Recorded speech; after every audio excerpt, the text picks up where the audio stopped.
very special. This is for kids. Today I will show you how to make easy caramel candy at home for your little ones. If you really like this recipe, please do like, share and subscribe my channel. So let's start. Dalgona Korean candy बनाने के लिए सबसे पहले एक तड़के वाला pan ले लेंगे या छोटा पैन ले लेंगे, जो भी आपके पास हो। उसमें 2 टेबल स्पून हम शुगर डालेंगे। ये मैंने वुडन स्क्यूअर लिया हुआ है, इसका पॉइंटेड टिप रिमूव कर देंगे।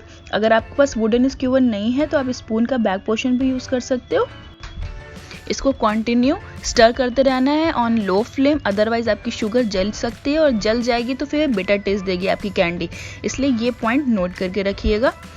इसको कंटिन्यू तब तक स्टर करना है जब तक ये आपकी शुगर कैरामलाइज ना हो जाए।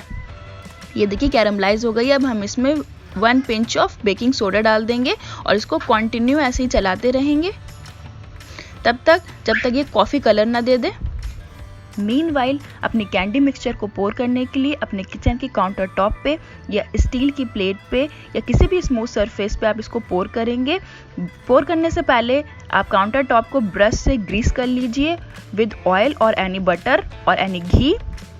मैंने यहाँ बटर पेपर का यूज़ किया हुआ है ताकि आपकी कैंडी आसानी से रिमूव हो सके।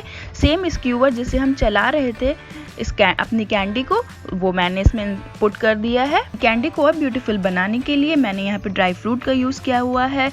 आप कुछ भी यूज़ कर सकते हो, आप कुकी कटर यूज़ कर सकते हो। इसको और इम्प्रेसिव बनाने के लिए मैंने यहाँ सेसमी सीड यूज़ किया हुआ है। जो आपके बच्चों को पसंद हो आप वो टॉपिंग्स इस पे डाल सकते हो। अट्रैक्टिव बनाने के लिए मैंने कंटेनर की लिड ली हुई है, आप यहाँ कुकी कटर का भी यूज़ कर सकते हो। See our dalgona Korean candy is ready to enjoy. इसको ज़रूर ट्राई कीजिए, आपके बच्चे इसको बहुत पसंद करने वाले हैं, आप भी इसको बहुत पसंद करेंगे। बहुत ही क्रंची है और ये 2 इंग्रेडिएंट से बनी है। If you are a new visitor, please subscribe my channel and hit the bell icon for notifications, and those already subscribed, thank you so much for your support.